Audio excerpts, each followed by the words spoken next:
YouTube. 1, 2, 3, 4. I'm testing.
King Drum makes that beat slap.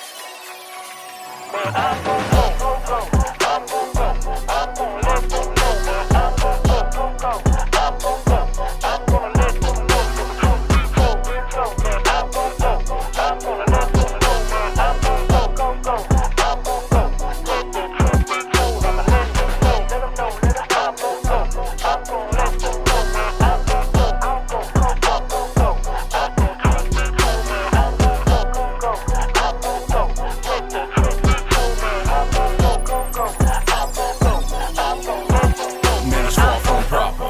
grab a pen like Arthur. Somebody call the doctor. Man, I won't stop ya. I'm in rare form now. Let the speakers bang and rock ya. Rock and sock ya. But I ain't talking robots. The gospel hit you hard like knockers. Yeah, it's the truth. I'ma shout it loud from the roof. Big dog, woof. Big dog, woof. Communion pull with it. And when Christ shed his blood, you can forget it. Cause what he did on the cross, yeah, he did it for the lost. You can say that you can roll with it. Yeah, excuse me, mind my manners. Yeah, I read the blood, I ain't talking bandanas. And when I hit my knees, it's South Havana. The blessings are free like Jules Santana. I ain't coming with the Anna. No, wait a minute, I don't want no smoke, Lord. Life and death is a sharp sword. And I ain't trying to play games, give me some of that mercy, Lord. I'ma step back, yeah, I'ma step back. Put my hands together, yeah, I'm gon' clap. King drum make that beat slap. King drum make that beat slap.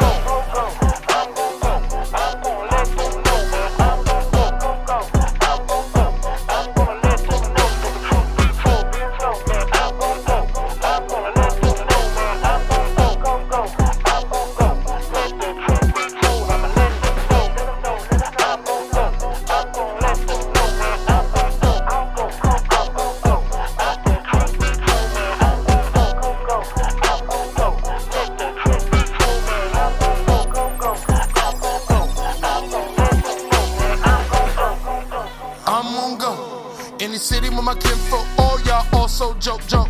Your faith flow for hanging like a dope rope. Them needles are slinking in your veins, yo. You thinking this hope, but it's not hope. Twisting your fingers. Think you the meanest, you will not grow. See me in the village. See us all praying in the village. While the young world keep killing. The world need healing. The trilogy real. The red is spilling. Real brothers need building. We all be dealing. The film, running and spilling. A Spike Lee movie, my knees is kneeling. Psalms 20, yeah, I'm in my feelings. My family pray that I'm all on good. Watch the enemy sniff the cocoa. Black with the opera rock, the oh. The ops and the cops is not your hero. Just shot that you shot, you not do. You don't rock the rock shows. I will never faint the most. No matter his race, my guy, my nose. I'm gon' go. I'm gon' let you know, man. I'm gon' go. I'm gonna let you know. The truth be told, man. I'm gon' go. I'm gonna let you know, man. I'm gon' go. I'm gon' go. Let the truth be told. I'ma let you know. Let them know that I'm gon' go. I'm gon' let you know, man. I'm gon' go. I'm gon' go. Let the truth be told, man. I'm gon' go. I'm gon' go. Let the truth be told, man. I'm gon' go. I'm gon' let you know, man. I'm gon' go.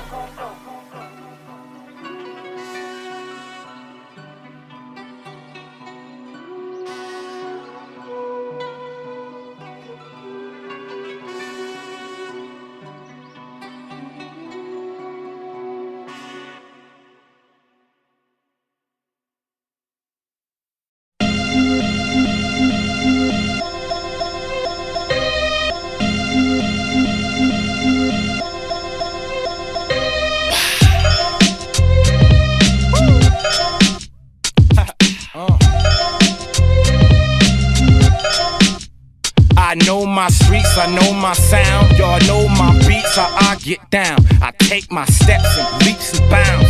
Nigga, it's hip hop. Yeah, we started from nothing. A couple MCs beatboxing, the crowd in the lunchroom. Yeah, me and Preem, both names go together like they ain't supposed to be separate, like D and D. I said it before, I rep and wreck his beats at the headquarters. Rest in peace, nigga, I'ma hold a shotty and knock you out. And I ain't gotta know karate like I for rock. It's hip hop, yeah. Strong or not, this is rap basketball. Stats all you got. Long as you hot and your flow can hold up to knowing that all of your short goals is long shots. 90% of you niggas ain't hard here just to get a rep. You not gang stars.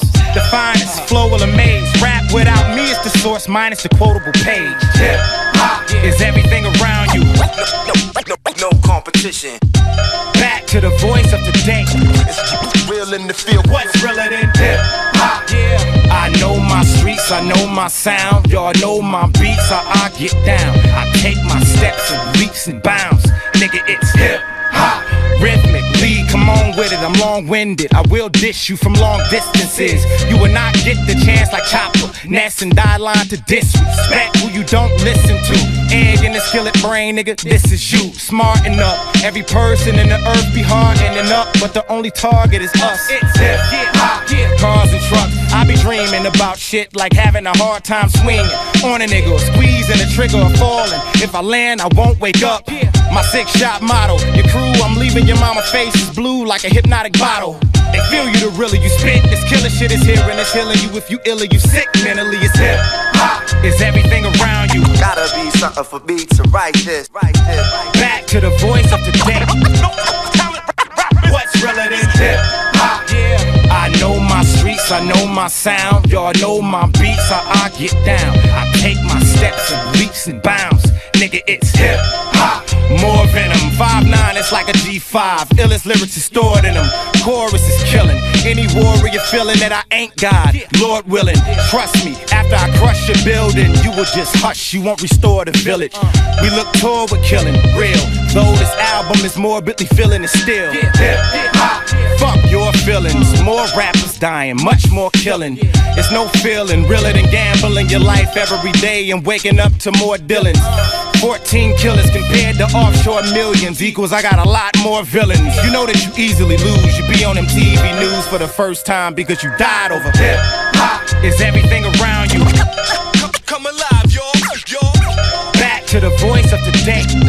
It's all in the game. What's realer than hip hop? Yeah, I know my streets, I know my sound. Y'all know my beats, how I get down. I take my steps and leaps and bounds. Nigga, it's hip hop.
Alright, try that again.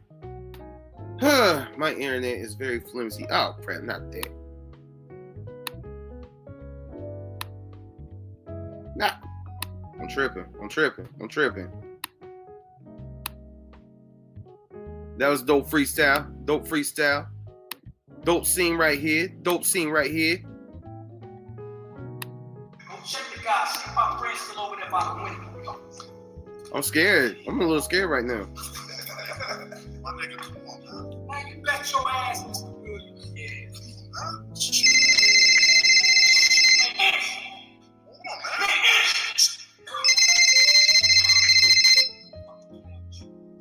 Come on, yeah. Hey, yo, listen up.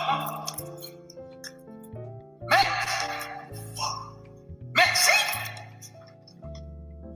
Damn, how you doing, girl? Shit, nah. Oh, nah, this was the fucking tea. Nah, we good. Shit.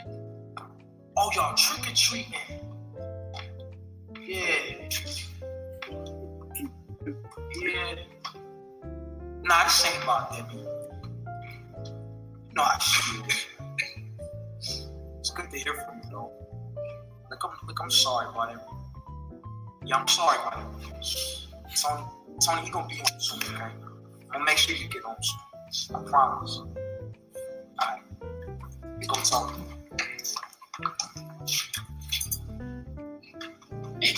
Man, what up, man? Dang, man, send your cell phones for people. Yo, let me turn my camera on. What's cracking, my people? Welcome to yet another episode of ADQ's Renaissance. I'm your host with the most, keeping it 100 from coast to coast. Through God I boast, ADQ. It is Sunday, August the 8th, 2021. Yo, if you all are, if you're selling, please come sell in. We're about to chop up some good game, you know what I'm saying?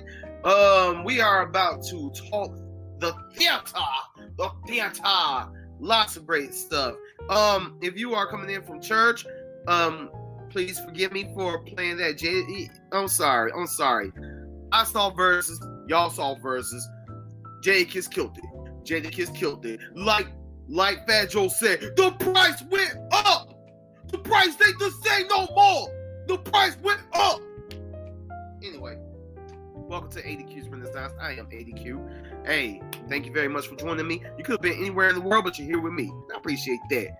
By the way, I am thinking of starting a book club.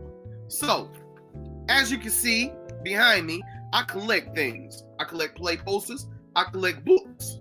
Now, I'm about to name you all a few books that I'm currently digesting.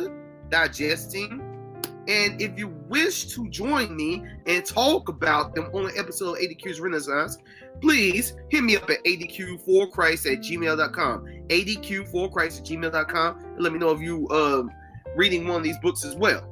And we can talk about them on air. You know what I'm saying? I have great taste in books. The Richest Man in Babylon. I'm tripping. The Richest Man in Babylon by George S. Carlson. What did this man say? If you want to hide something from a Negro, put it in the book. He did not say that with pleasure. The Autobiography of Malcolm X. Rich Dad, Poor Dad. Dope book. This is so good that I carried it around with me, and the front tore off of it. The Piano Lesson by August Wilson. This has helped me in character development. Great acting teachers and their methods. This has helped me in life. The Bible. Marcus Garvey read this book, Up From Slavery by Booker T. Washington, and it inspired him so much that he came to America based off of reading this book. Can't Hurt Me by David Goggins. Dope book. Watch that dude's interview with Joe Rogan as well. Woo! The Miseducation of the Negro by Carter G. Woodson. From the Browder Files by Anthony Browder. A Marginalized Voice by Reginald Williams. Let's see. The Stanislavski System by Sonia Moore. Yes, love Stanislavski's methods. The Celibacy Chronicles by Miss Morgan Renee Myers. Two more. An 18-year-old young lady wrote this one. Fancy Poetry by Miss Amani Zakaria. Shout out to her. She killed it as Juliet in Romeo and Juliet. And the 48 Laws of Power. Who's ever reading these books with me? Hit me up. We can talk about them on air. Now, before I babble too much, we talking about the richest man in Babylon. That's what I could do. I could babble on. Get it? Huh? Get it? No? Okay. So, here's who we are bringing to the table today. This brother is one of the first people who I wanted to get on ADQ's Renaissance upon the inception of this particular podcast. This brother, I've seen him for the first time in RL Ron Lavender's Black Girl Majestic. He was playing a mean pimp. I've seen him play a pimp. I've seen him play the most thugged out gay person ever. I've seen him play a deacon in the Amen corner. I've seen him play I've seen him play the curator of a spread of fresh, warm herpes. This man's also been in 7 Guitars. He's been in 7 Guitars. This man is living the actor life that I want to live. You know what I'm saying? He's been in To Kill a Mockingbird. I've been in To Kill a Mockingbird, but he probably played Dagon Williams. He probably hey, I played Reverend Sykes, so I'm cool with that. At least I was in the play. He was in A Raisin in the Sun. Come on, Walter Lee. He was either Walter Lee or George Murchison. Me, I was Oscar guy. He was in Flying West, which is another August Wilson play. I have yet to be in the August Wilson play. He was in the Amen corner. Now, me and him shared the brother boxer role in the Amen corner, which was a very beautiful thing that Miss Angie Williams Tripp and Miss Carrie Mirza, I'm not even going to slaughter her last name like that, did. Because you had 2 different actors who were the same age playing this same role. You got 2 different performances. Ladies and gentlemen, welcome to ADQ's Renaissance. My brother, Mr. Tony Browley. Yo, Tony, what's up, brother? Thank you so much for having me, my brother. How are you? Man, I'm parched after saying all that. I had to take a drink of water. I am doing beautiful, my brother. How about yourself? I can't complain, man. It's life. I feel you. Is that a Power Ranger shirt you are wearing? Yes, sir. With the Green Ranger, the best Ranger on it. Yes, sir. The Green Ranger?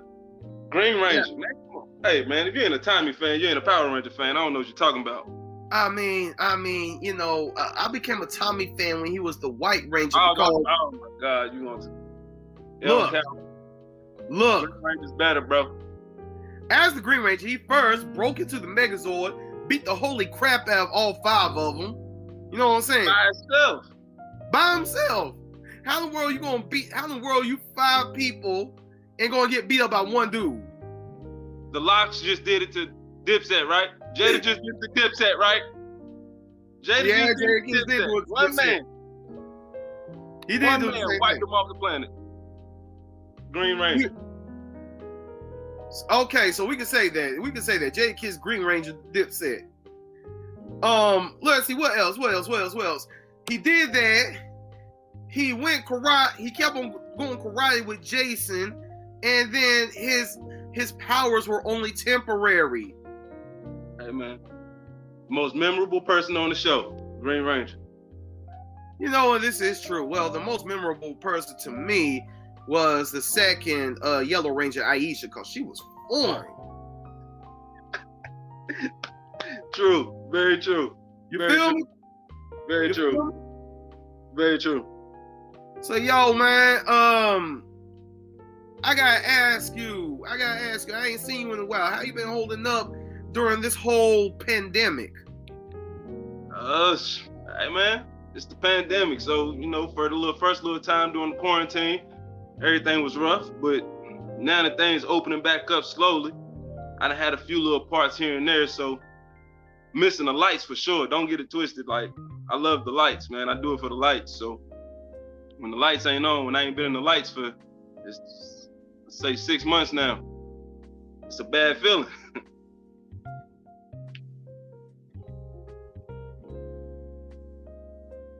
Last performance I had, well, we just did the movie for Scrapmettle for Juneteenth. I don't know if you. All right, no problem.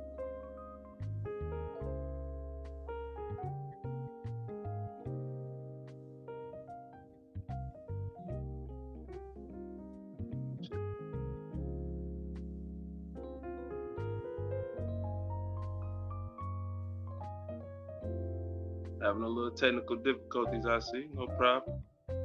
We'll wait for him to get back up in here.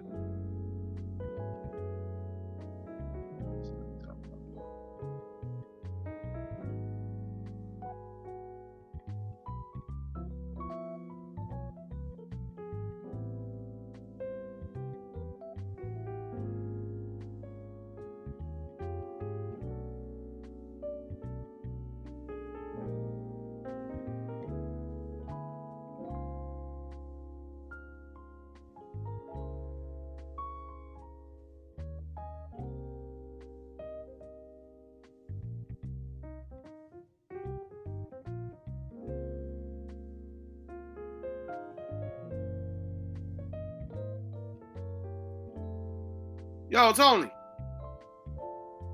We still here, brother. Yeah, sorry about that. Hey, my computer is demon possessed. So I may drop signal, but I will be right back. No problem. Sorry about no that. problem. So let's try that again. Take 2. Action. Pandemic. You. Pandemic, can't complain, man. Everything's been everything. Once that everything opened back up, you know what I mean, I've been able to do a few roles here and there. I did the Juneteenth thing with Scrapmettle and the city of Greensboro. That's on the City of Arts website, I believe, right now. I was able to do a couple things for Miss Jackie Saunders, who is a wonderful, wonderful lady. Did some things down there at Atlanta Fringe Festival this year. We were supposed to be down there last year, but due to coronavirus, everything got shut down. So we was able to make it up this year. Other than that, getting ready for what's to come, man. All right, so yo, let's rewind. Let's rewind and go back to the beginning, because I know people who act, and I know actors. I can tell you from the beginning when these people wrote this. Let's see, Richard Brestoff wrote this book. Mm-hmm. He was talking about people like you, great actors like you. You know what I'm saying? Yeah. You are an actor. So I want to know, at what point did you say, hey, you know what? I like acting. Let me get into this. Real life story, man. I got into acting by accident. Well, not even by accident. I say it was by fate, and being cocky. Right. Literally, I got my start with acting through Miss Angela Williams Tripp and Miss Carrie Mubarak with Scrapmettle. And the way it happened was, me and Miss Angie worked together at this place, at this school. And I seen her one day, and I was coming into work. Now, mind you, we've been working together maybe 2 years. Hadn't spoken so much as past the courteous, hey, how you doing? Good mornings, whatever. And then one day I was coming into work, and she was standing in the hallway, and she was talking to another teacher. And she was saying something like, I think I just need one more guy and my whole cast to be complete. And out the blue, something in my mind said, say something. So I was like, I can do it. And then she looked at me, and I ain't gonna lie, I love Miss Angie to death, one of my favorite people in the world. The way she looked at me, it irritated me, because it was like she gave me the, you can do it. Man, you can't do it. Like, that's the face she gave me. So when she gave me that face, it instantly piqued my ego. And my ego was like, yeah, we can do this. We're gonna crush this. So she said, all right, you think you can do it? Cool, come audition for me. And she gave me this a monologue from the piece she was working on, and I lie to you not, ADQ, bro. I lie to you not. The moment she gave me this piece of paper, it disappeared. I, to this day, cannot tell you what happened to this monologue at all. And I'm hour after I talked to her, and I'm setting up this audition for later the next day, I'm like, oh my God, I can't find this paper nowhere. So I'm panicking. I get home, I'm like, yo, we gotta do something. We can't flake out on them. We done already spoke it, we done already said it, we gotta show up and show out. Right. So only thing I can remember from the whole thing, the whole conversation, because it was a blur, man. I really didn't have no intentions on doing it. It was just her look said, hey. And I didn't like it. I ain't like the look. Like, yeah, I gotta do this. So in my mind, I said, all right, it was August Wilson. And I said, all right, August Wilson. That's the only thing I can remember. And I Googled August Wilson. And a monologue came up, and it just so happened it was Troy's monologue from Fences. Was it the I Ain't Gotta Like You monologue? I Ain't Gotta Like You. The I Ain't Gotta Like You. That monologue came up on Google. Woo! And I memorized that monologue that night. The next morning when I went in there, the next afternoon when I did my audition for Miss Angie, I go in and I'm talking about, bro, I didn't do 45 seconds of the dang monologue. And she was like, all right, that's enough. Bro, when I tell you my heart sank, I was like, oh, she just Sandman me. I'm thinking she Sandman me like the Apollo, bro. I'm like, no, she killed me. I couldn't be that bad. And she was like, you know what? I was gonna give you a small part, but I'm gonna go ahead and make you my lead. And I've been running ever since, bro. We did that 7 guitar, August Wilson 7 guitars, Floyd. I played Floyd. First time ever on stage, first time ever in theater, anything like that. After we got off stage that Sunday from doing 7 guitars, bro, I lied to you not. First thing I looked at them and said, well, what's next? What's next? And they said, you got the bug. You been bit. And I said, the bug? They was like, yeah, the acting bug. And now you're gonna be stuck. And I've been stuck ever since, deep. bro. That bug bit you deep. You know, I know that look that you talking about. Miss Angie's given me that look many times. So tell me this. So you did Flying West. You did the monologue for Fences. You've done 7 guitars. One could say that you greatly appreciate the writings of Sir August Wilson as much as I do, right? Yes, sir. Yes, sir. One of the greats, man. One of the greats. Anytime you get a chance to do something August Wilson on stage, if you can pull that off, it's a spectacular feeling, man. Like, his writing is so deep and in depth. Like, there's so many layers to what he's saying. Some of it may be repetitive, like you'll get certain scenes where it's like the same thing being said, but if you pay attention to where it is in the story, it makes a whole lot of sense to it. Like, I love playing Floyd. I'm not gonna lie, man. I love playing Floyd at 7 guitars. Keep in mind, that was my first show, so I have a lot of regrets about that because it's so much things that if I could do Floyd now, I would do it so much different because I didn't know as much as I knew now. Like, I didn't understand character development as much as I do right now. Not saying I mastered character development, but I understand it way more now than I did when I first stepped into that theater. You're willing to learn and you're willing to see what you could do better, which is the mark of a true artiste. You know what?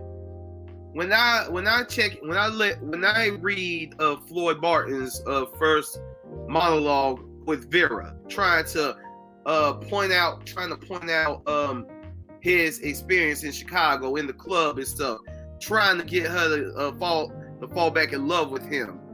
First time I ever seen you, I never forget that monologue. I still remember that thing to this day, man. That's my all-time favorite. That's the first monologue I ever remembered, and I still remember it to this day. You have to be smoother than smooth in order to portray that monologue. And, you know, I think about you and, but that's another story, seeing you do that. And I'm like, you know what? Take Slim Shady way back into the way back into the 50s, the 60s, no, the 40s. 7 guitars took place in the 40s. Take her back then, put a suit on them, turn one of them girls into Vera, and yeah, you got 7 guitars. Hey, it's a wonderful story, man. Like, you gotta think about like how deep that story is, that man literally left and did all of that and wanted to come back home. Like, it's a true love story though, if you really think about it. Like, he did some horrible things at certain points. Like, he did some very bad things, but it was all in the interest of bettering himself and finding happiness and love. It's a very beautiful theme of second chances. True. There you go. So, I remember once we were doing a reading of Randy Morris's play, The Hanging of Rainy Bethia. You were Rainy Bethia, right? Mm-hmm. And I was playing your lawyer, right? Yes, sir. You and I were the only 2 melanated people up in that joint. Yeah. I don't know if you remember this, but you and Miss Angie helped me learn to conduct myself on code in theatrical spaces, especially European-dominated theatrical spaces. Here's how. You ready for it? I don't know if you remember this, but it was being discussed whether or not to use the N-word in this piece, right? Yes, sir. Is it coming back to you? I remember. Me being in full-fledged coon form. I ain't gonna say that. I'm saying it. Me, I was like, oh yeah, that'll add to the story. You cut me off and was like, no, it does not need to be used. You were right, I was wrong. But I wasn't as conscious as I like to think that I am now then. Have you always operated on code like that in theatrical spaces? I came into this and I realized that I set my boundaries early, so right. I don't have to explain myself too often, because anybody I work with, I try to establish my boundaries. There's certain things in theater that I am willing to do, and there's certain things I'm not willing to do. If you need me to jump off the stage, hey, I'm all for it. But if we just gonna sit here and just randomly throw out the N-word, we're not doing that. At a certain point, it's a context. Like, keep in mind, I was in To Kill a Mockingbird. I played Tom Robinson. Woo! So, like, I'm built for this to be dealt a certain way, but if it's unnecessary, it's unnecessary. And I just felt like at that point in time, with what was being shown in the play, to add any more N-words just wasn't necessary, because we had already had enough, and we're about to witness the hanging, a very ugly hanging public execution of a human being. And to add any more negativity to that was unnecessary. That's all. And I'm gonna tell you, you know the scripture, iron sharpens iron. You know the phrase, steel sharpens steel, right? As I was making my way into that space, I needed you to point that out for me. I really did, and I appreciate you pointing that out to me. That was tough love, man. That was tough love. That's what we gotta do. Sometimes kings gotta let kings know when their crown's falling off. Hey, listen, I tell anybody, I know that sometimes my delivery is not the best. It may come off a little harsh or brash, but I only do it out of love and understanding. Like, I want people to understand, like, hey, look at it from another perspective. It ain't always what it seems. You see what I'm saying? Like, yeah, I understand that we could fill the whole show up with the N-word if we wanted to. Any show. We can fill a whole show up with the N-word. You can change pretty much any word you want to an N-word or any negative word. But is it necessary? I could write a show right now where I could use nothing but curse words. But do those curse words get my point across better than the average everyday word? Mm-hmm. Sometimes a curse word is necessary. Sometimes you need the mother. But then sometimes it's easier to just get it across and say, listen, this is your problem. You see what I'm saying? I feel you. Yeah. Sometimes it's necessary. Sometimes overusage of it can be gratuitous. Now, let's compare experiences in To Kill a Mockingbird. I was in To Kill a Mockingbird in 2010, Little Theater of Winston-Salem, when they were Twin City Stage. I played Reverend Sykes. It was my first ever dramatic, non-musical role. I was grayed up. I had less hair, obviously, at the time. I was scared to death, but I went out there and did the best I could.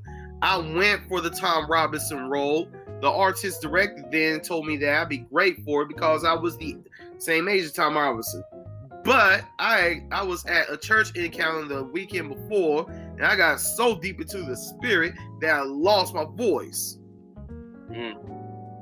But still, it was a beautiful experience. The music had me crying at the end. That was my experience. One person came backstage just to tell me that I did a great job. You know how in the movie where Reverend Sykes says, "Miss Jean Louise, stand up. Your father's passing." Mm-hmm. That was me, man. That was me. I did that. That was shit. Hey, man. So, what was your experience like being Tom Robinson? Tom Robinson was a difficult character to play. Like, that was right at once again, that's still in my early stage of my career. So I really wasn't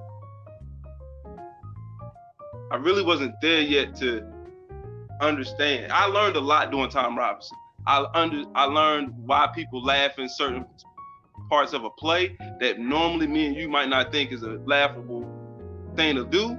I learned character development right there doing Tom Robinson, because you had to sit there and really go through it with that man, like to really understand what he was about to do, what he was about to face, how he had to get on that stand and defend himself against a lie. Like you had to learn a lot. Like Tom Robinson was hard for me for the first month and a half of rehearsal. That first month, right up until about Tech Week, I only felt comfortable with Tom Robinson right up about Tech Week. But everything else up to that, I really struggled with him, because it was like, can I really? I wanted to give him pride and respect, but at the same time show his vulnerability because of his disability, because of the situation he's been put in, because of his life how he grew up. I wanted to give him I wanted to make sure that you understood and felt everything that he was going through. And one of the ways I understood that I did that to some degree is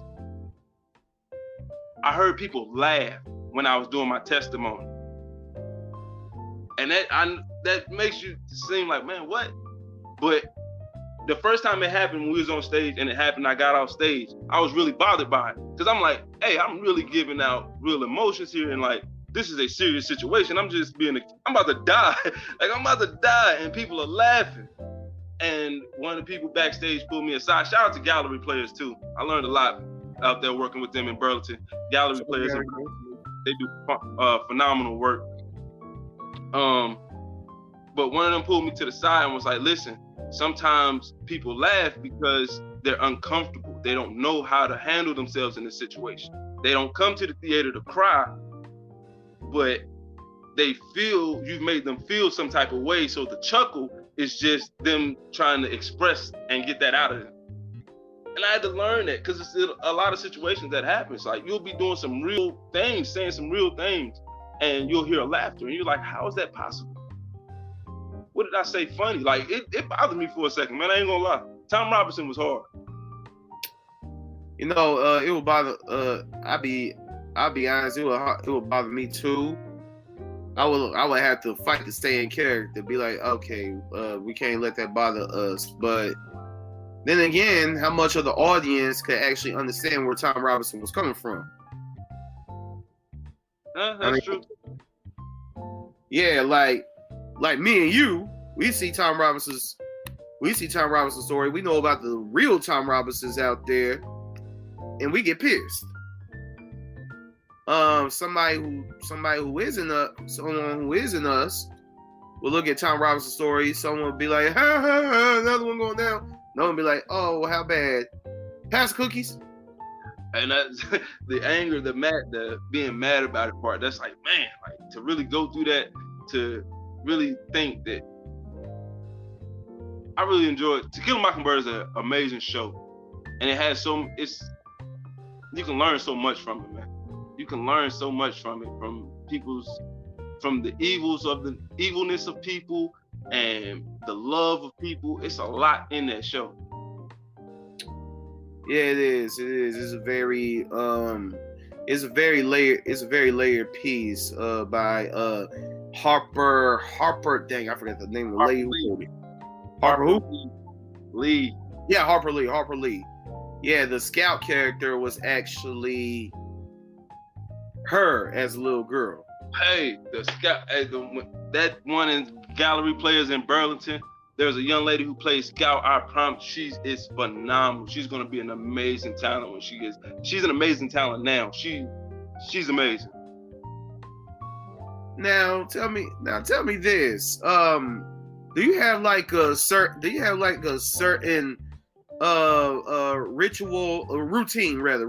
that you do as you are getting into character?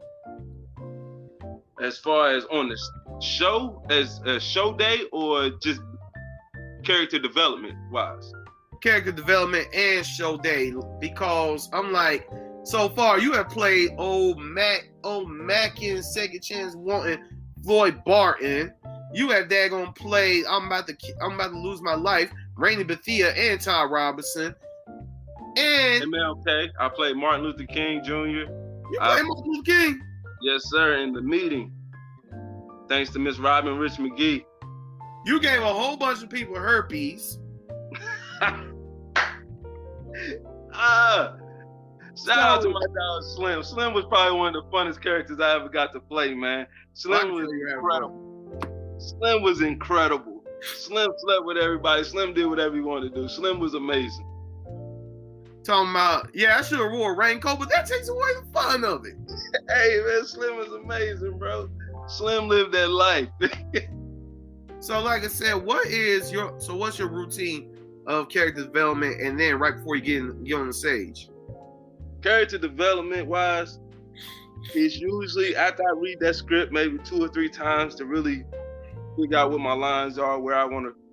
I usually sit down, and first thing is to figure out the backstory of the character. Like, everybody should have a backstory. Most of my characters, even if they don't have a middle name, I give them a middle name. Like, we got backstories. When I did Flying West, I created my man Will's whole life story, even down to his parents, what happened to him, where they got shipped off to, why he ended up with the Indians down in Florida, all of that good stuff, man. Because it helps give you that fallback to why am I feeling like this when I'm doing this? Because I want it to seem like it has to seem real. Like, I want it to be real to people. So when I'm doing these characters, I'm trying to feel as close to that as possible. Like, Will was a slave who had to run away and had to live on his own since he was a child. That's a hard life. That's a rough upbringing, especially back in his times. So you need to sit down and understand, like, he was separated from his family. He'd been out on his own for a long time. His hands are rough because he'd been working his whole life. His mindset is based off of rugged mentality. So all of that goes into doing what I do. Like, and then the second part to that is that blocking, because blocking is critical to me. Like, I need my blocking as soon as I can get it because it's so critical to how I want to deliver my lines.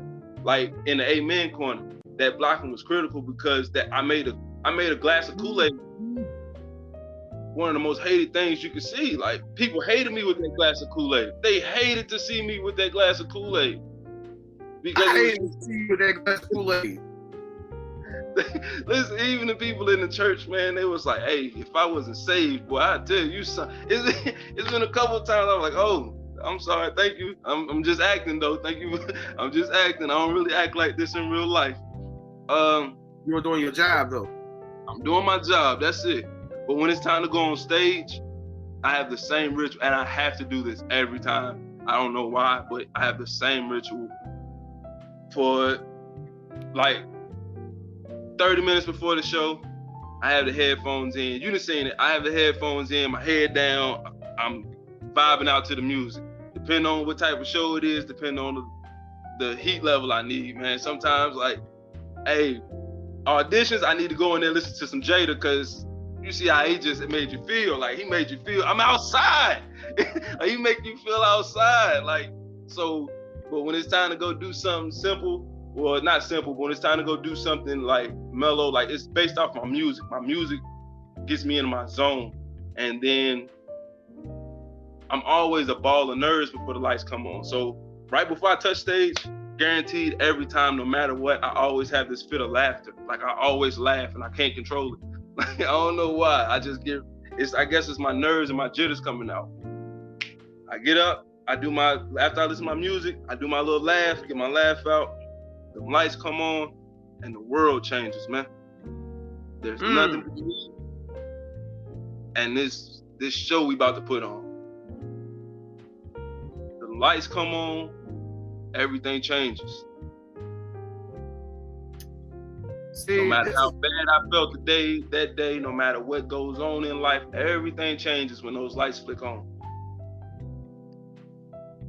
This is why I named this episode Tony for Tony, because you got Tony in your future, brother.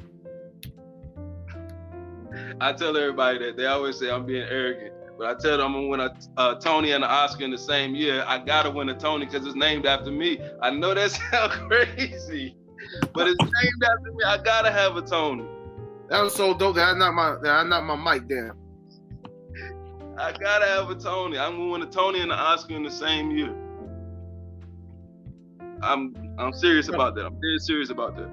So let me tell you how dope that is.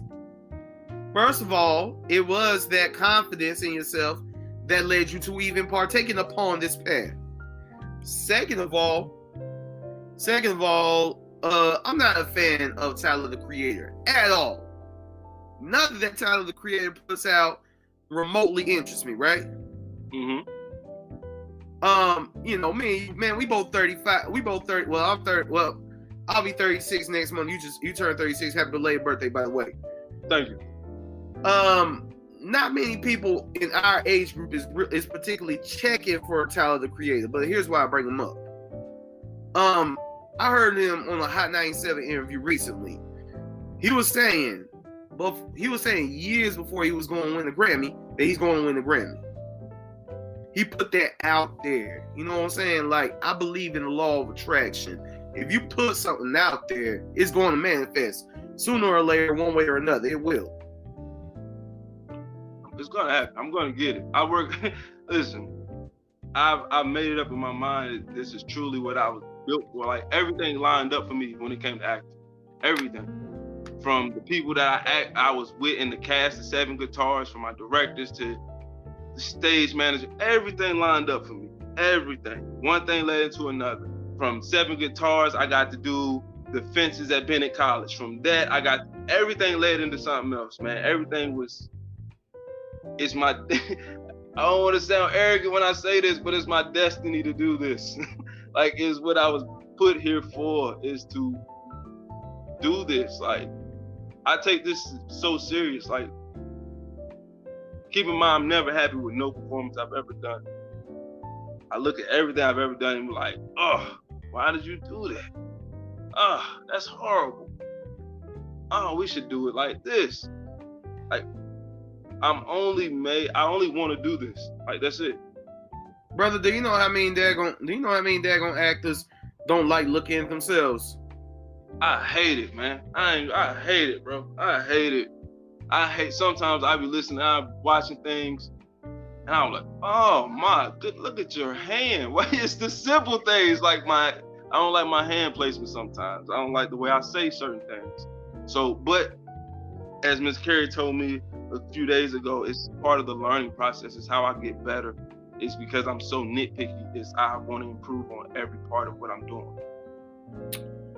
I'm gonna tell you, Miss Carey and Miss Angie, they have been that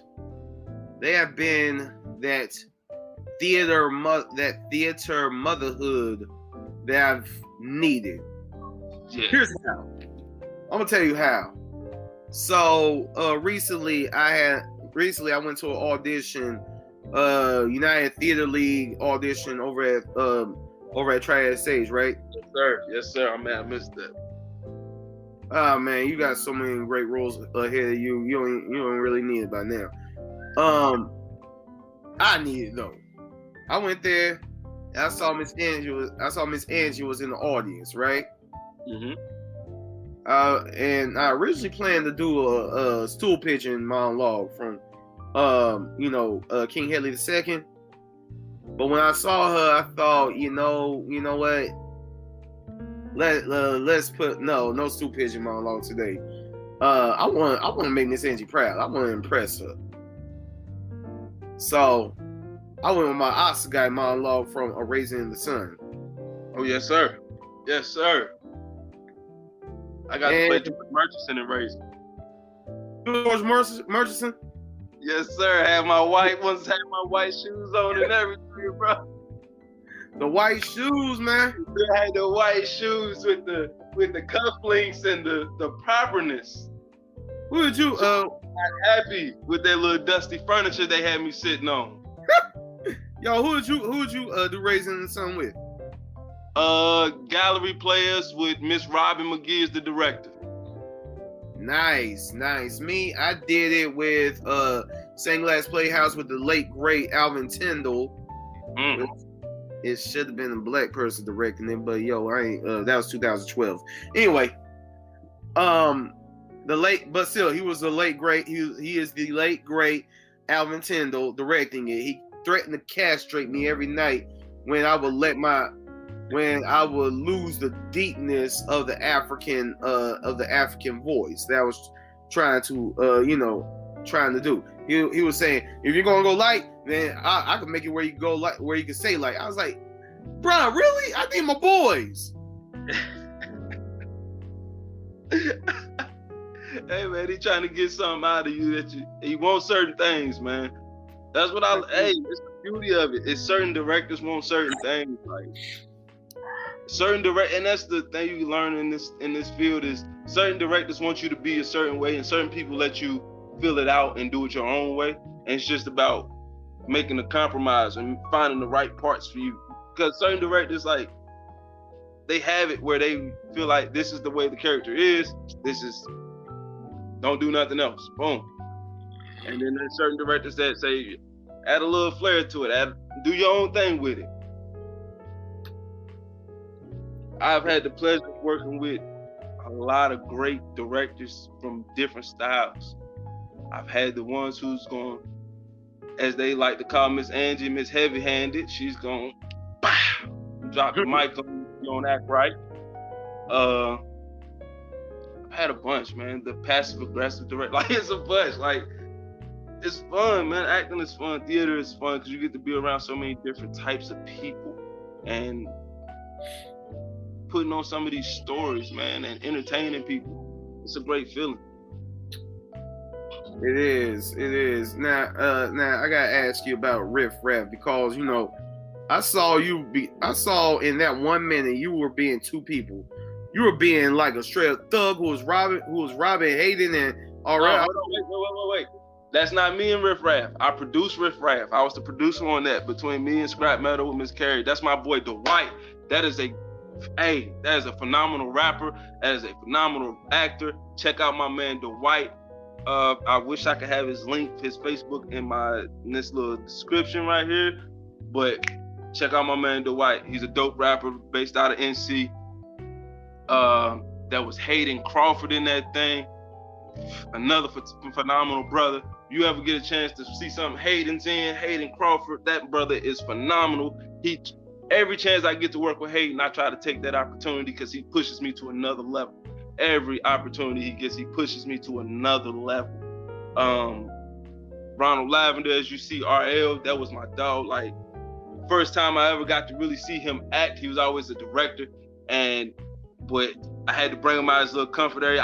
As soon as I was booked to do Riff Raff, as I was on the producing side, Ron was the first person I thought about to play that character. Like, he was the only person I thought about to play the character. He was the only person I wanted for that character. Now, originally, I see a look on your face. Originally, it was supposed to be me and my brother Austin Fry. Austin Fry is another phenomenal actor out here in North Carolina. Hey, brother is, once again, that's one of them ones. He one of them ones that when you get on the stage with him, you have to work, you have to challenge yourself, you have to push yourself, because that man will swallow you up on that stage. It was originally supposed to be me and Austin and Ron. And then what happened was, as you may recall, we went out for the audition at the Barn Dinner Theater over here. And for, what was that, Fences? Yeah, Fences. It was for Fences. And me and Austin got booked in Fences. So Fences was at the same time that we wanted to produce. We already had our date secured for Riff Raff. And Miss Angie and Scrapmettle felt like that was the opportunity, like we should really take that opportunity to go out there to the barn and show our talents. So we went out there to do that thing. Unfortunately, whatever happened with that, I'm still not for sure. That didn't go through. So we had to end up recasting the show again. That's when we was able to pick up Hayden and Dwight. I'm so grateful to those gentlemen for being able to do what they did, because they came in on a short notice and killed it. When I say they killed it, bro, I was extremely proud to have witnessed that thing and to say I produced that thing. Like, them boys killed that show. Shout out to them boys once again. My boy Hayden and Dwight and Ron Lavender. Why in the world did I think that was you? Because I was in it. I was like for the first couple of promotionals, a bunch of that it was gonna be me and Austin. It was me and Austin, and we had to switch up a bunch of stuff due to that mix up at the barn. Now, yo, tell me this. I do remember hearing you and Miss Angie talking about you being in Miracle on 34th Street. Yes, sir. I was in Miracle on 34th Street, and once again at Gallery in Burlington. That was my first foray into musicals, and they taught me into it. And the only reason they got me to do it is because of the director who was doing it, Barb and John Young. I love those guys. I love those people to death. Like, I love them to death. They was there with me on To Kill a Mockingbird. Love them to death. John Young, Barb Young, terrific team, terrific actors, terrific directors. They asked me if I would come out and do Miracle on 34th Street, and I begrudgingly obliged and went out there, but had a phenomenal time, except for the one part. The one part Miss Angie keeps bringing up is me in my little green tights as the elf for the front of the Christmas parade. Yes, sir. Hey, you gonna make a great elf, man. Hey, man, I was elf court jester type character, and then I was one of the soldiers. Had a fun time though, man. It was great to venture over in the musical side. Ain't gonna be a permanent thing, but every once in a while it's cool to do. Yeah, I was about to ask you, do you want to do any more musicals? One a year is about all I want to do, and that's about backgrounds and ensemble pieces. I don't want to do no leads. I did a solo. I've done 2 solo songs. I've done 3 solo songs in musicals before. I think if I can do it, you can do it. I'm not doing it, bro. It's not gonna happen. It ain't gonna happen. Which then again, I have a heavy musical background. I don't have a musical background at all. At all.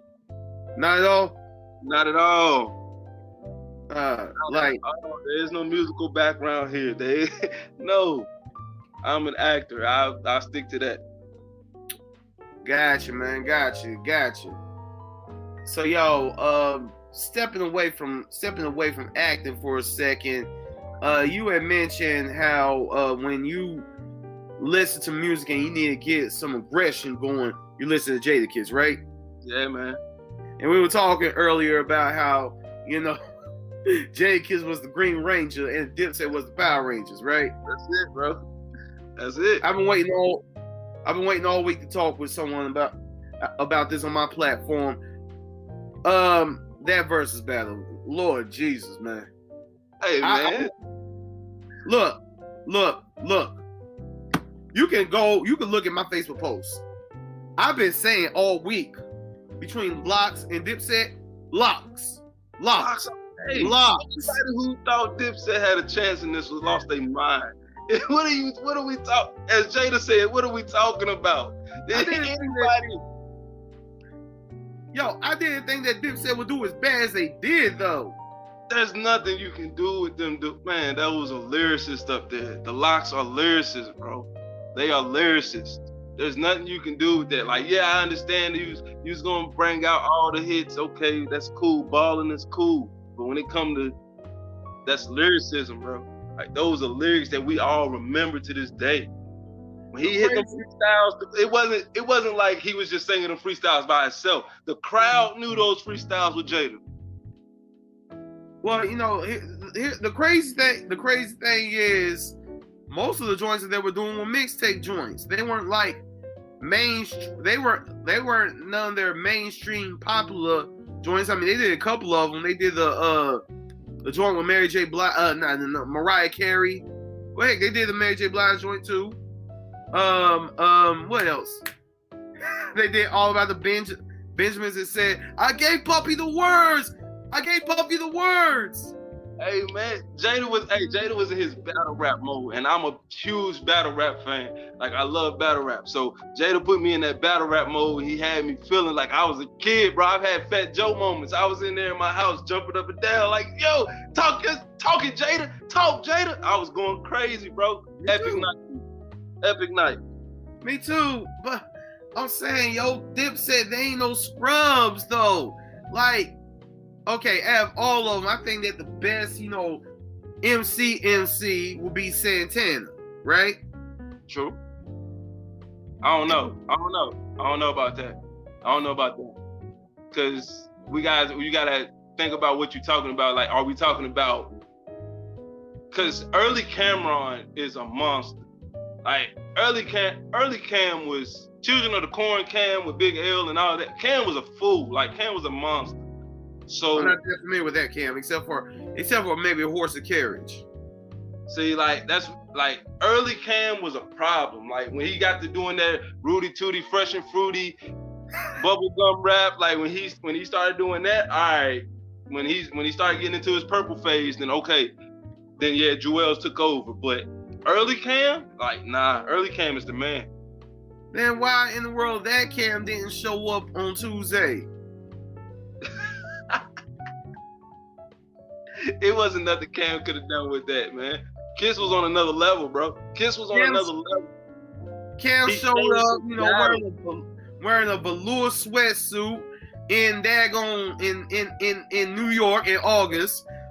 I don't know if you've been in New York in August, but it's freaking hot, man. You seen Do the Right Thing. Let me ask you a question. You ever watch battle rap? So what? You ever watch battle rap? URL? Battle raps. Yeah. Okay, so every once in a while, like you can see it. Like certain cats come to battle rap, like they come to battle, like they're coming to take your head off.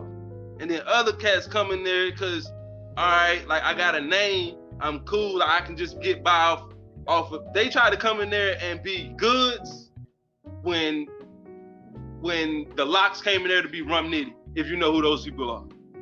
Like Good, Rumney? Rum Nitty is a puncher. He come in there to punch your head off. That's what he do. Goods come in there, he swagged out. He got a style. He cool, calm, and collected. Dipset tried to be cool, calm, and collected, but the Locks was kicking him so bad. He was kicking him so bad, Cam had to get out that beach chair way too early. Like, he brought the beach chair up. They did 2 songs. Cam was out the beach chair. Ballin' was like Dipset's biggest hit ever. Ever? And still no one was, ever. Oh boy, was a hit. Listen, I'm talking about in terms of popularity, okay? Diplomatic Immunity, the whole CD was a hit though, if you really think about it. The first Diplomatic Immunity, they had a whole bunch of hits on that. I'm talking about Ballin' was a mainstream hit. Yeah, okay. And I think it was the biggest mainstream hit. I mean, yeah, they had Old Boy. They had, personally, I think my favorite Dipset song is Dipset Anthem. Facts. That's going to go hard. That, I heard that Santana sound joint. I was like, what the heck, man? Tell Alvin and the Chipmunks to shut up. Santana, hey, bro. Jewels used to be the one, though. Right before Jim came out, Jewels was the one, bro. Jewels was the one. Yeah, like with Mike Check. Come out with the mixtape with Wayne and all of that back in the day, bro. He should have did Mike Check. Mike Check was tight, was dope. Oh, Mike Check would have been one of them ones. But the Locks had too many, bro. There's nothing they could do. The Locks had too many. Keep in mind, like, this is like Jadakiss' second Verzuz. Like, he's still bringing out tracks, bro. He's still bringing out tracks. Like, at a certain point, like, you gotta realize, leave that man alone. Leave him in the house. Let that man sit down. I'm like, yo, I feel sorry for anybody who's just now getting on Jadakiss train. I'm like, man, you got a lot of homework to do. I mean, me, I got on late. I'm pretty sure that you got on, with the FU. You know what I'm saying? When they started out underground and then went to Bad Boy. Me personally, I got on the Jadakiss train with "We Gonna Make It." Yeah. Okay. It was just something about that. It was just something about that beat, man. That instrument, that orchestra that was in the beat. You know what I'm saying? You can't deny it.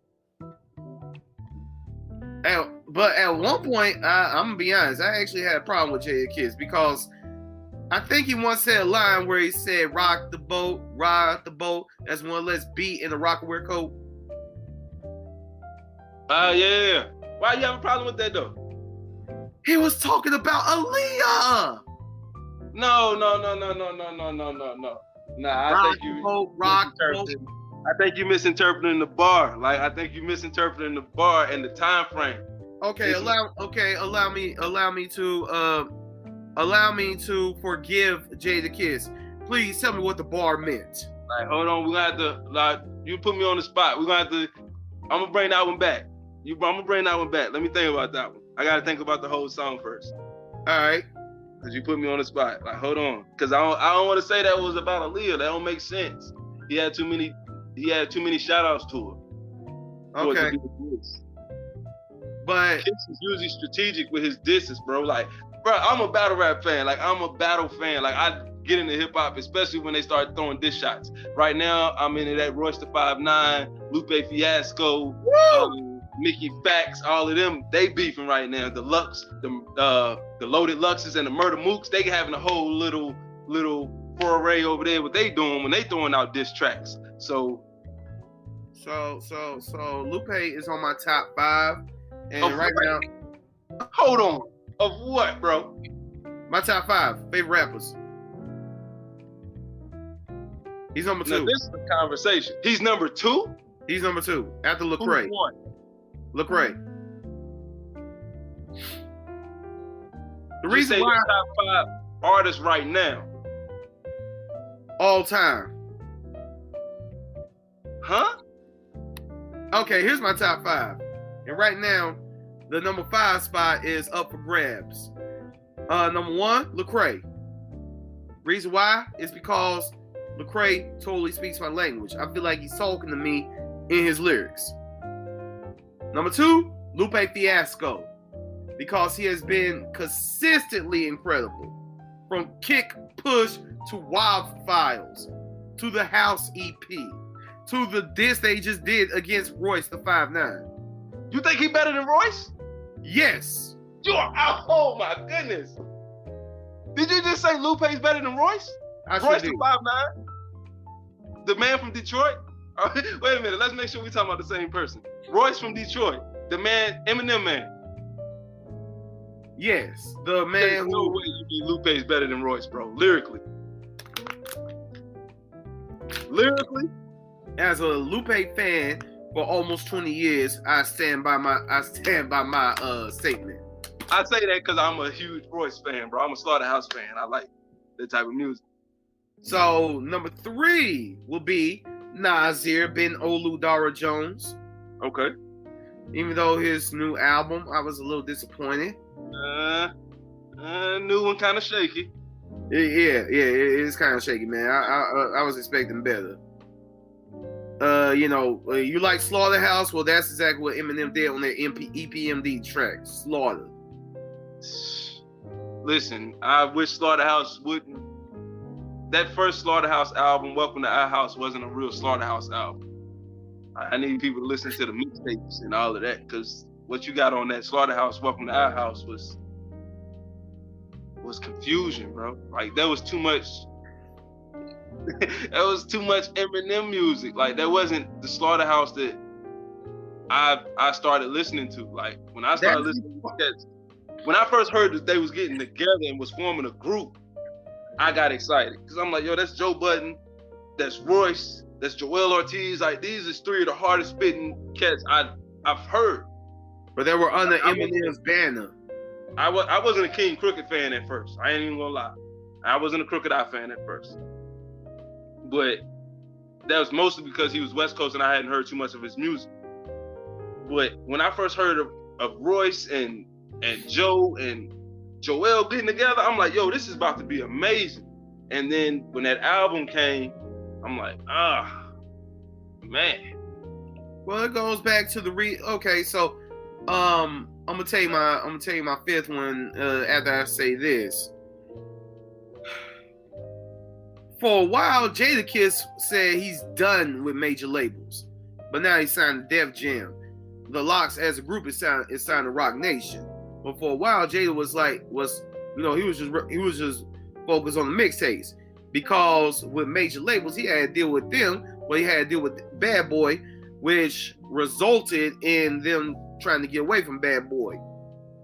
Diddy came dancing, trying to, shiny suit, popcorn their image up. And, Lox wasn't rocking with that, So you have people like Jadakiss who are like, man, I ain't feeling this. I get the bag off the streets. Slaughterhouse, they got with Interscope under the Shady umbrella. You get something under the Shady umbrella, you're going to be looking for an Eminem influence somewhere in there. Not 8 Mile Eminem, but bleach head, hi, my name is Eminem. And that's what they got.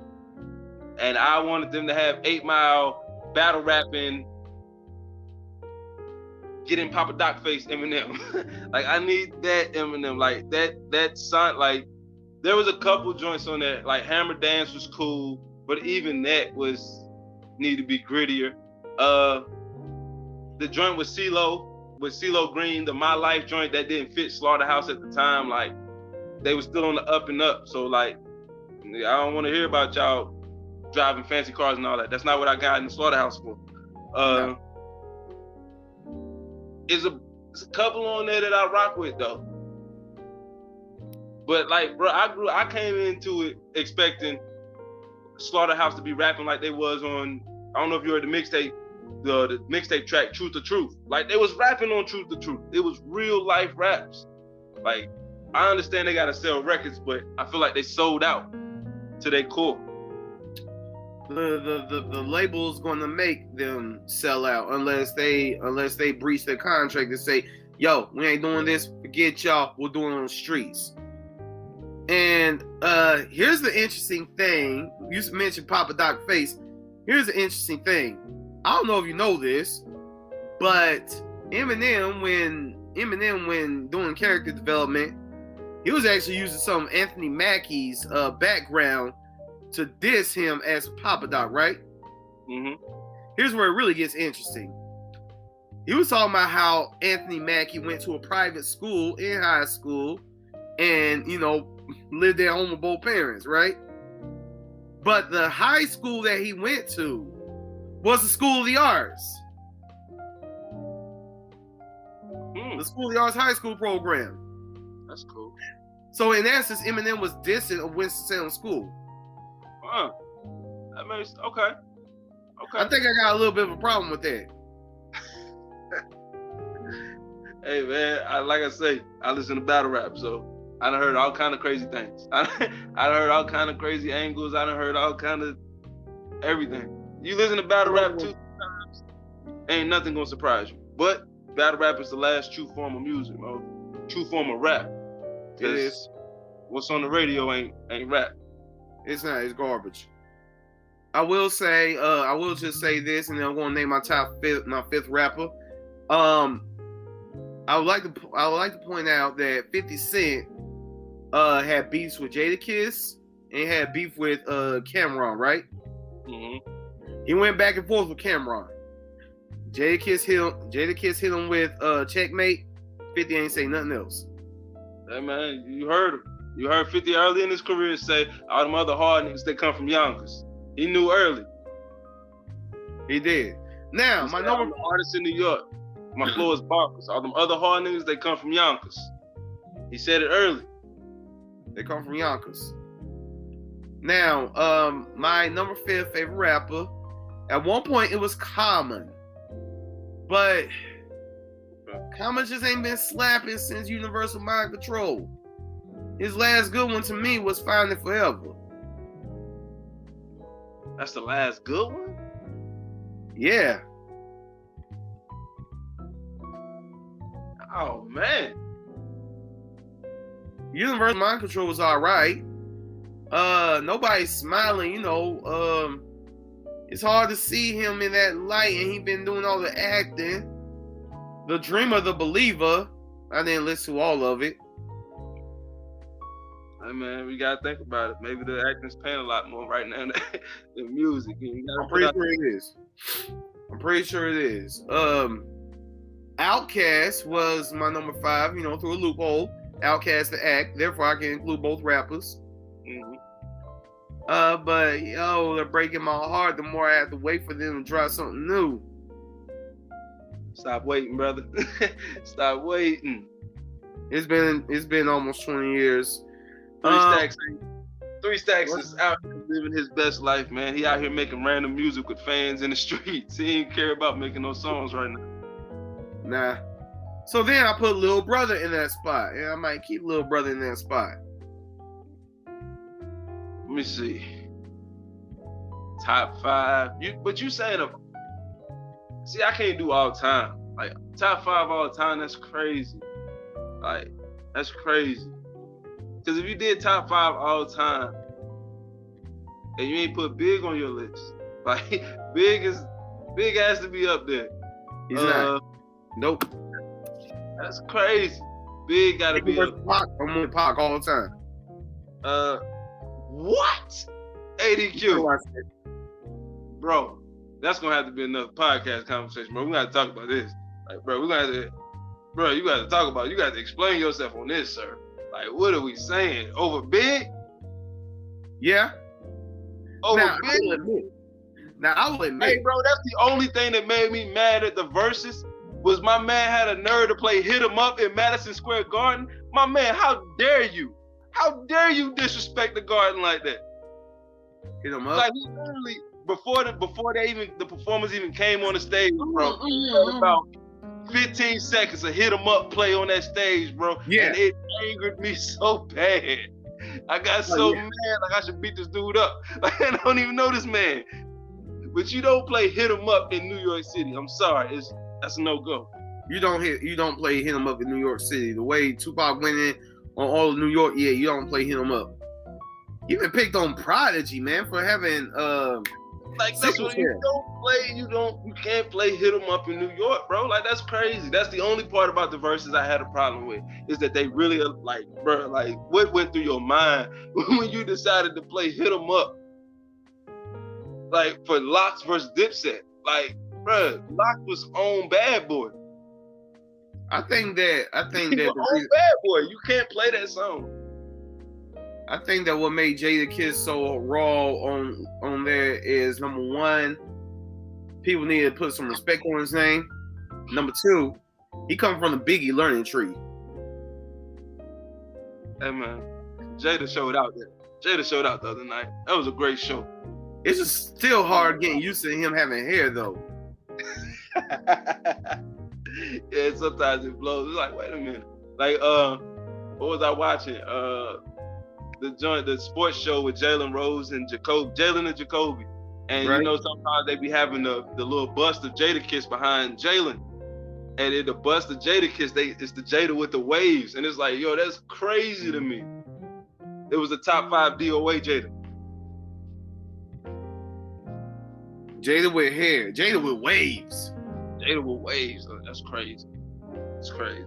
I ain't got a baby fro. It's crazy. So yo, let's step back into the theater. First of all, do you have any film aspirations? You said do what? Do you have any film aspirations? Oh yeah, man. Oh yeah. Eventually, that's the goal. I got to. Told you I'm winning a Tony and an Oscar in the same year. A Tony and an Oscar in the same year. In the same year. Right. That's not a lie, bro. That's the actual life. That's my goal.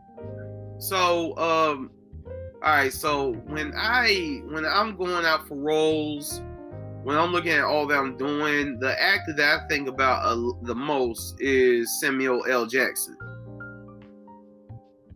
Why is that? Well, first of all, I think that Samuel Jackson is one of the most versatile actors ever. Very true. Like, if I can't think of any other example, here's this. Coach Carter. he made me ashamed of any time I ever said the N-word, and made me want to stop saying the N-word ever again, right? But then you got Django, where he was saying the N-word every 3 seconds. And he was very believable in both of them. And he goes to be in Mace Windu. That's crazy. He goes to be Mace Windu in Star Wars. I haven't seen Star Wars. Don't. You a Star Trek fan? No. Okay, cool. It's always one or the other. People are always one or the other. Well, our fellow theater people get on to me about the fact that I have not seen Star Wars or Game of Thrones or Star Trek or Harry Potter or Lord of the Rings. I'm like, I'm sorry, none of these things interest me at all. None of them. No, I'm not gonna say, like, I've watched some of the Harry Potter things. Like, I can't tell you verbatim none of that stuff. I've seen bits and pieces of Lord of the Rings. Never watched Game of Thrones. Couldn't tell you nothing about it. I don't really be.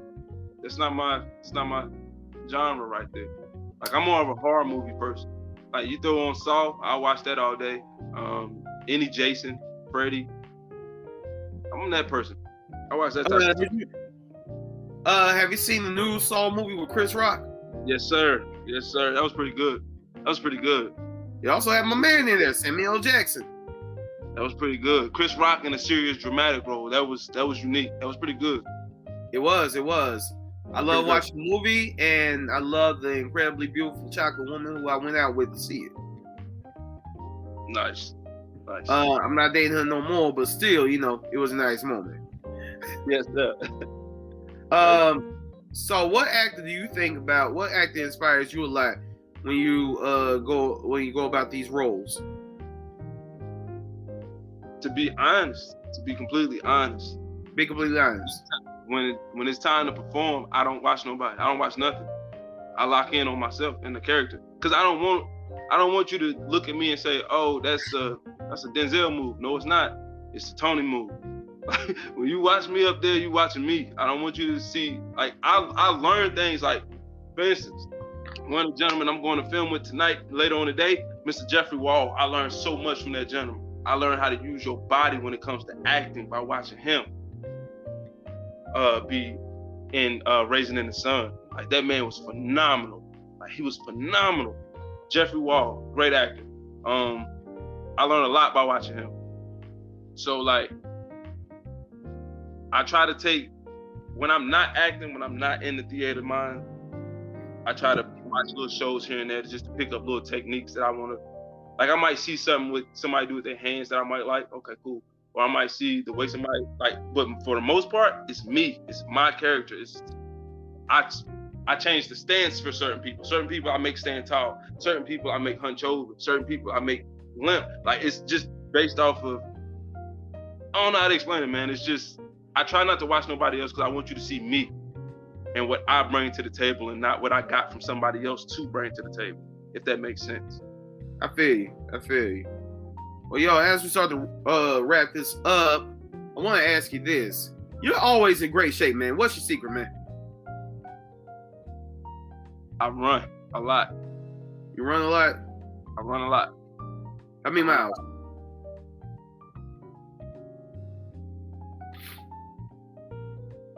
Try at least do 2. Gotcha. I'm sticking to my walking.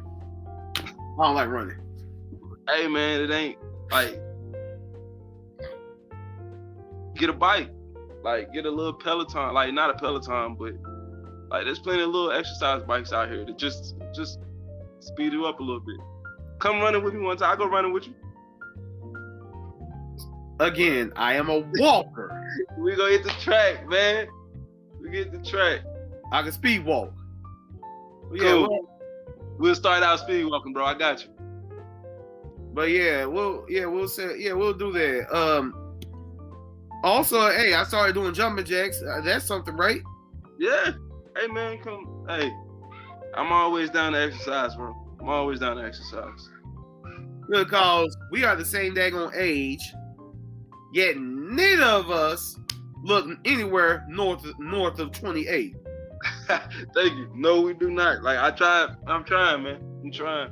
Try to stay stress-free, exercise, drink water. Been drinking that the entire episode. So get you some live alkaline water, man. It do something to your body. I promise. That live alkaline water is delicious. It's a bunch of local sellers out here, man. Trust me. You can hit up Morgan Renee Meyer. She sell it all the time.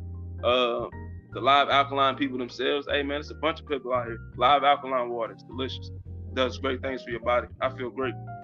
Okay, I just facepalm because I just facepalm in a good way because I've actually had one of the brothers who pushed that incredible water on here last week. Shout out to P. Walker. Hey, congratulations. Hey, shout out to them because that's some amazing water. I support them wholeheartedly, man. It is the best water ever. This is the in between paychecks water. But when I got that bag, I'm like, yo, King, Walker, give me your aquatic treasure. It is the best water ever, that live alkaline water. I may not look like I lost weight, but I feel like I lost weight every time I drink it. Hey, man, that thing do something to your body. It's a wonderful feeling. I ain't gonna lie to you. It is. So, yo, what else do you have coming up, brother? I got a movie we filming end of this month. I'm about to go do an opening scene for that right now. As soon as we wrap this up in about another hour. And then I got a music video coming out with a dope artist, Otis Simpson. Shout out to O. He has an amazing song. It's gonna be a hit. I love this song.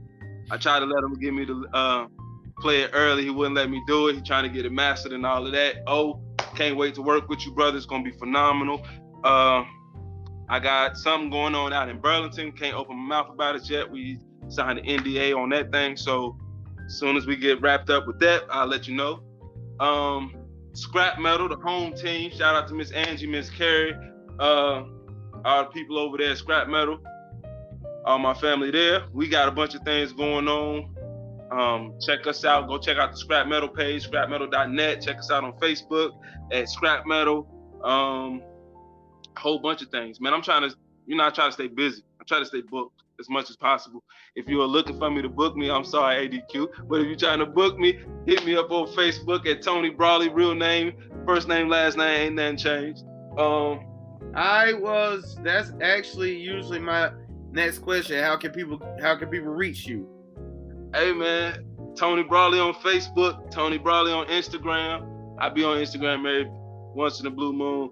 I be on Facebook when it's time to perform. When it's time to perform, my social media is very active. I'm always posting little small behind the scenes stuff, things like that. But come check me out, man. It's a lot going on over here. Trying to stay busy, trying to get to that Grammy, to that Oscar and that Tony in the same year, bro. Hey, maybe you can get to that Grammy. You know all you gotta do is I ain't gonna get that Grammy. Stop playing. I ain't mean to say Grammy.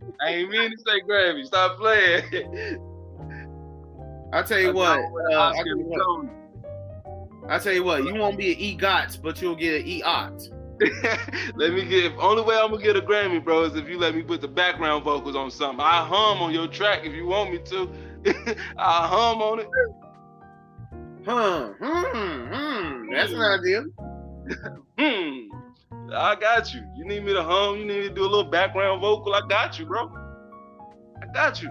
You ain't got no bars, man. So you ain't never tried spit? Everybody say this all the time because I watch battle rap so much. And I'm into battle rap and I listen to music so much. And like I break down bars and all of this. I have bars, bro, but I'm not a rapper. Like it sounds like I can write it on paper and it sounds amazing in my head, but when it comes out, it ain't my flow.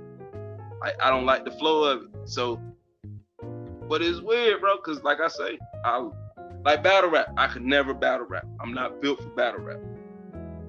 I watch it all day long, love it to death, support it, put my money into it, pay my $7.99 every month for the URL TV app. But as far as ever actually been to plenty of events, but as far as ever battling, nah, man. The things them boys say to each other, nah, I ain't built for that. I ain't built like that. You know what? I tell you what, there are already enough rappers out here. So you are doing your thing.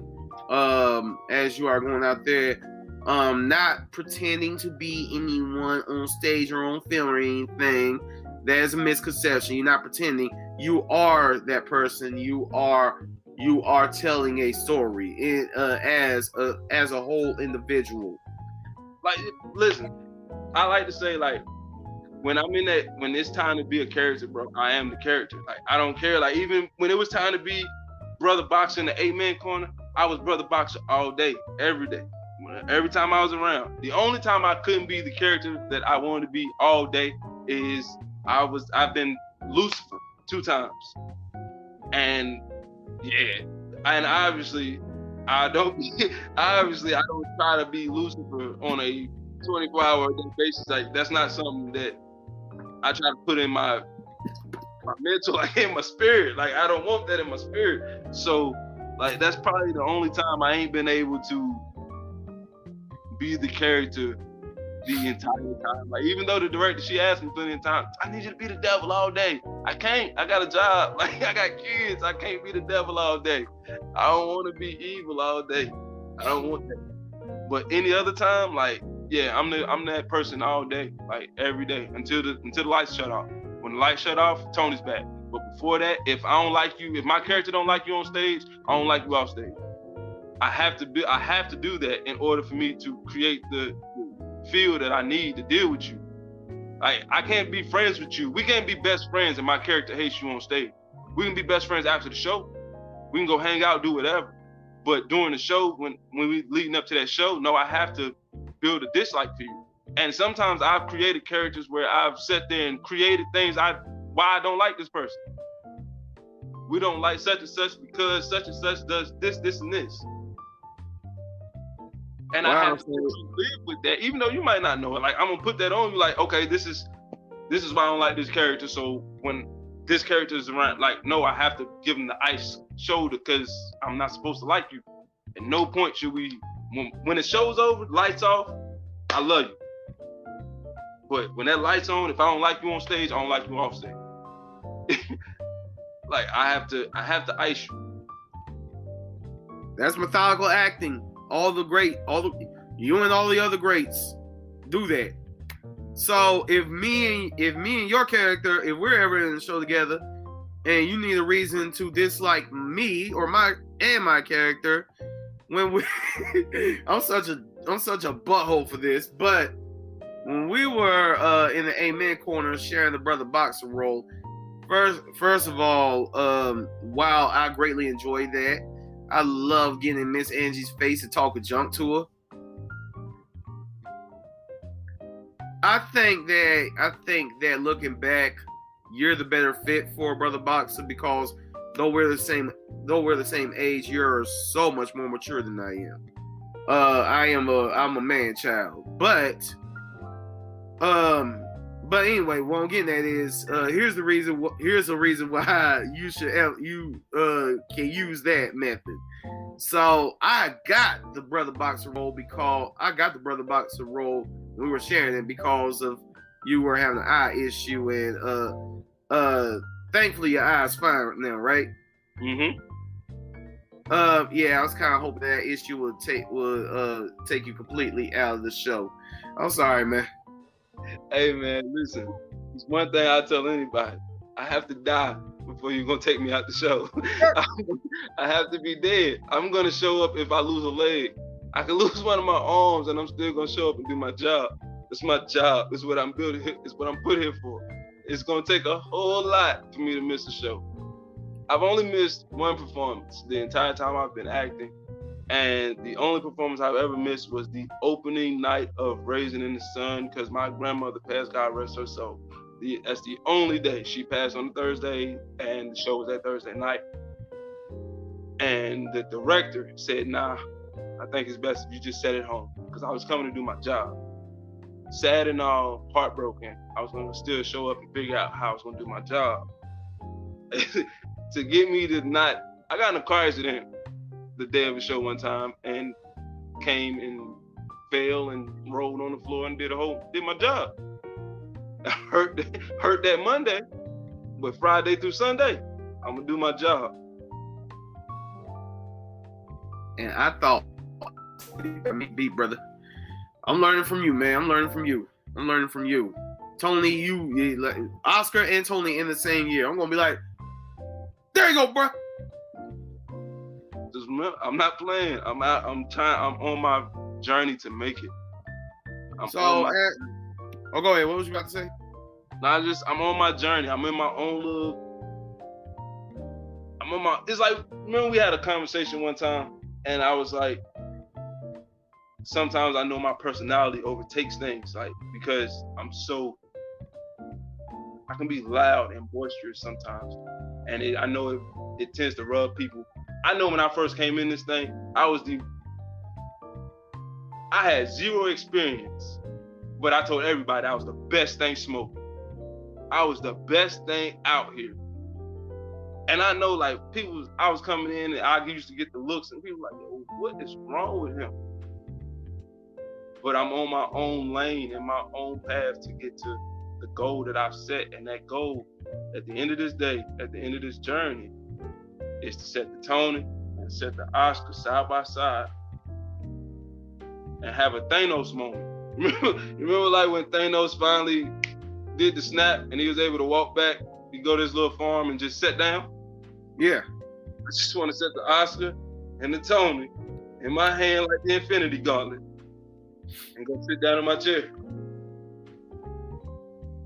Well, I want to say this, and then I want you to share your contact information one more time. But I'm going to say this real quick. You got to have confidence in yourself. LeVar Ball is a master chess player. Here's why. That's a fact. Everybody was talking junk about him because he had a mouth and stuff. But he was pushing his sons. He was telling the whole world how great his sons are. He kept on saying he could beat Michael Jordan one-on-one. Now one of his kids plays for the team that Michael Jordan made super famous, the Bulls, and the other one actually plays for Michael Jordan. That's true. That's true. Both of them got $1 million contracts. That's true, man. You gotta have confidence in yourself. So Tony, let me tell you this. Let me tell you what a man told me a long time ago. Well, not even a long time ago. I was doing a show, that same piece you was told me about Black Girl Majestic when I was playing the pimp. Yeah. Ron took a piece of that and we did this Kwanzaa event pretty much like right after that show. Yeah, I saw it. I was there. And when I went and did that piece, two things happened. As soon as I came off stage, a little boy ran up to me and was like, "Hey, you." And I was like, "What's up, little man?" He was like, "That's not how you treat a woman." That right there said I did my job, number one. Number two, that young man's going places because he understood already how he should and shouldn't talk to a young lady. I appreciated that. Number two, the guest of honor at that event, he came up to me. Now keep in mind, I'm still raw to this acting thing when this is happening. So when he came up to me, he was like, "Hey, you, I need to talk to you right now. Go outside. Go in the hallway." And I was like, "What?" And I was like, I hope this man know I'm just playing. Like this is just acting. Like, so I go outside in the hallway. He's like, "Come here." He was like, "You, I don't know why, but whatever it is, you got it." He was like, "Do you know what the definition of a miracle is?" Now, I've always had my own definition of a miracle, but I'm an inquisitive person. I want to understand and know what everybody thinks. So I was like, I wanted to hear his definition. I was like, "Go ahead and tell me." He's like, "The definition of a miracle is opportunity meeting preparation." He said, "If you prepare the right way, when the opportunity arises, your miracle will happen." I've stuck with that ever since that day. I'll never forget what that man said to me. I've stuck with that ever since. So every day I wake up, I prepare for the blessing that I'm about to get. I'm preparing for my miracle. I focus on this. I do this seriously. Like, this is my craft. This is what I'm going to do. And this is what I figured out I was going to do when I was 30. You said when you was 30? 30 when I got in the theater. No training, no experience, no nothing. Man, I applaud you for that because a lot of people are not doing anywhere near what they wanted to do when they were 30. They're still trying to figure it out. And I figured it out on a whim, pretty much. If I would have never, you have to think about how it lined up, bro. Like at that, everything had to be perfect. The universe had to align perfectly. I literally had to be walking in at the exact moment when she's saying, I just need one more male for my show to be complete. If I would have never heard this statement, I would have did my normal greeting to her, hey, good morning, how you doing? And walked right in my job and kept moving. But God opened the door, you walked in, and beauty has been occurring ever since. And that's why I can't fail. That's why I will not fail, because I'm supposed to be here. I'm supposed to, when you find where you're supposed to be at, you go hard at it. Absolutely. I understand where I'm supposed to be at. Like I've been a lot of places. I was an airplane mechanic. I've been a cook. I've been a lot of things. I've been a boxer. I've been a lot of things. But acting is where I found the home at. That's where I found the love at. Like everything else it don't count. So that means that's where you're supposed to be at. So yo, one more time, if someone wanted to cast you, get some more of them pearls of wisdom from you, for anything, or get your take on, or argue with you about certain rappers and stuff. You know, Lupe Fiasco is one of the ghosts. Like, I'm here for those arguments. How can someone reach you? Hey, you can find me on Facebook at Tony Browley. That's Tony TonyBrowley. That's Tony Browley on Facebook. That's Tony Browley on Instagram. If you are looking for, if you want to email me, you can email me at TonyBrowley@gmail.com. Yeah, that's it. Other than that, I don't really be on the socials, man. I don't do social media. Hope to come back on here again and chop it up with you. Oh yeah, definitely. Yeah, we gotta have you back on. And also, any of Tony's people who is watching this, if you want to contact me, my email is adq4christ@gmail.com. My Instagram is DionChocolateGuy85. My Twitter handle is AvenueADQ_85, and my Facebook is Adrian Dion Quarles, ADRIANDIONQUARLES. Please don't call CIA on me, Tony. Pleasure, my brother. So what? Said this has been fun, bro. I can't believe it's been fun. Oh man, I'm glad you had a good time, man. And I want to tell you, first of all, you need to subscribe to my YouTube. Second of all, I got you right now. Second of all, for all you do, man, for your incredible talent, for the incredible gifts that you have, for your even though you have very, very bad taste in football teams, but still, for all that you do. For life, baby. If you ain't a Cowboys fan, you ain't nothing. Whatever. But anyway, for all of the stereotypes that you break when you bring your incredible talent to the stage and to the film, you, sir, are a needed, beloved, and necessary member of the Renaissance. Our people are better because of you. Thank you, sir. Thank you so much for having me. It's been an honor and a privilege, for real. Thank you for having me. I know we were supposed to do this a long time ago, man, but thank you for bearing with me and letting me get on here. Worth the wait, brother. Worth the wait. Very much worth the wait. Now, it's 6:07. You got Oscar to get. Go get that Oscar, brother. I got filming to do, my brother. I'll see you later, man. I'll see you, man. Thank you, sir. Yes, sir. Peace. Peace. And this has been ADQ's Renaissance. That has been Tony Browley. Yo, if you are in this theater game, be serious about your craft. That's how you get all these posters. That's how you get roles. That's how you go do a film. That's how you get Oscar and Tony in the same year like he's going to do. Be serious about your craft. Study. Where is one of the books, man? Daggone. I dropped it. Anyway, this has been ADQ's Renaissance. Yo, come check me out. I will be at the Artist Block on Friday. Spitting. I'm spitting. I'm returning to spitting. I'm ADQ. Thank you all for tuning in to ADQ's Renaissance. Peace. Oh.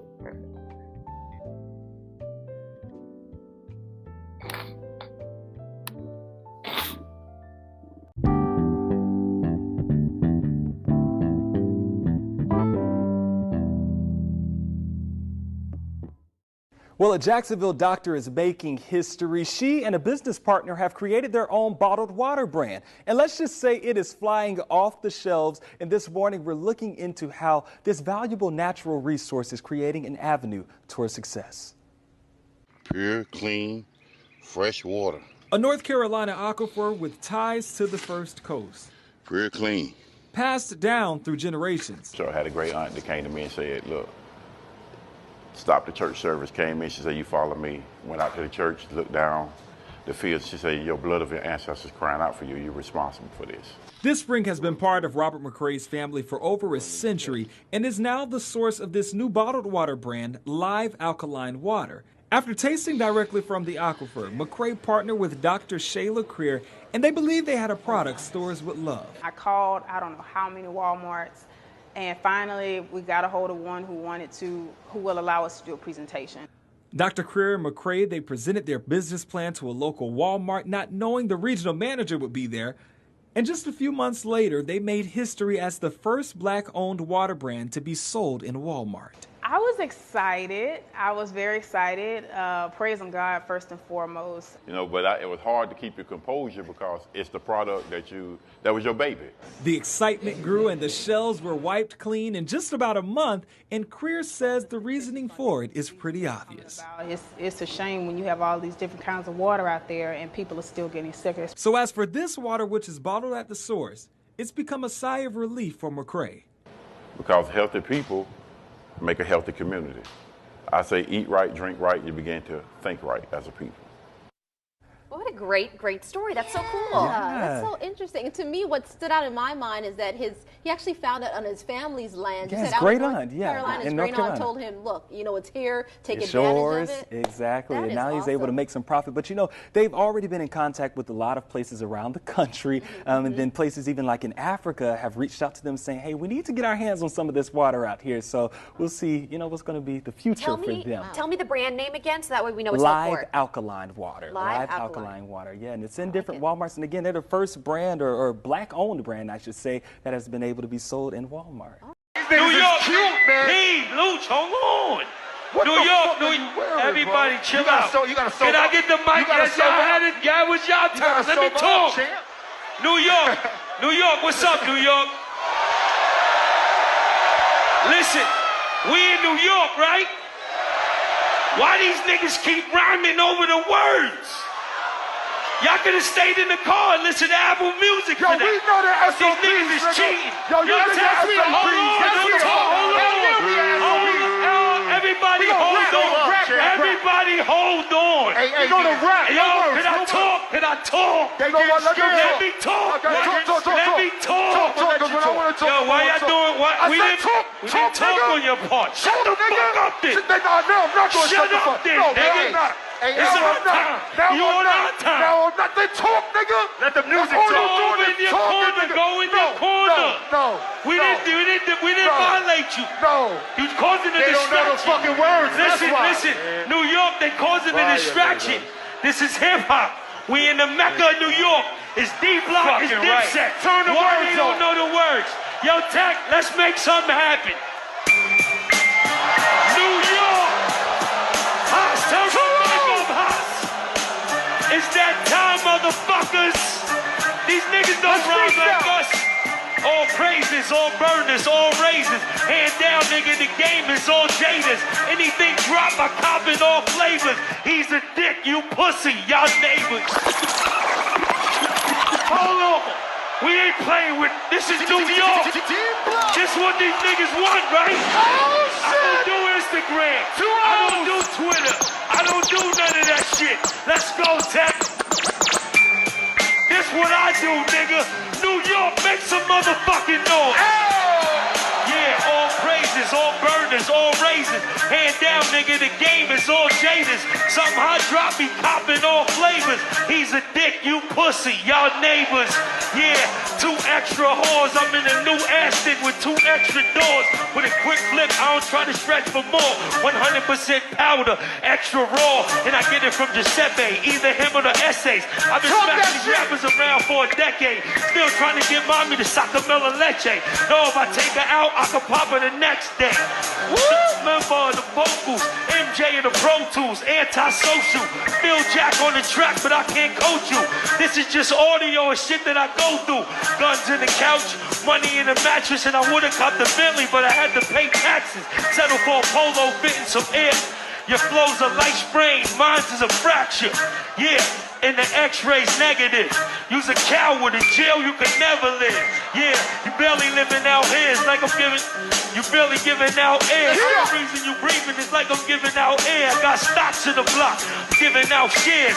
I don't know you, you ain't familiar. I don't care who shot you, cause they ain't kill you. Far as the word play, I'm the son of a bitch. These niggas is decent, but ain't none of them. MTV, y'all know I'll punish the list. Niggas jury and faking, ain't none of them rich. Notice they keep watching them, no stopping them. V-neck, crushed linen, suede Louis moccasins. Won't dry up cause it don't buy up. Cashmere sweats with the Gucci tie-ups. Overlooking the city, my nigga, I'm high up. I can get your brain blowed out for $5.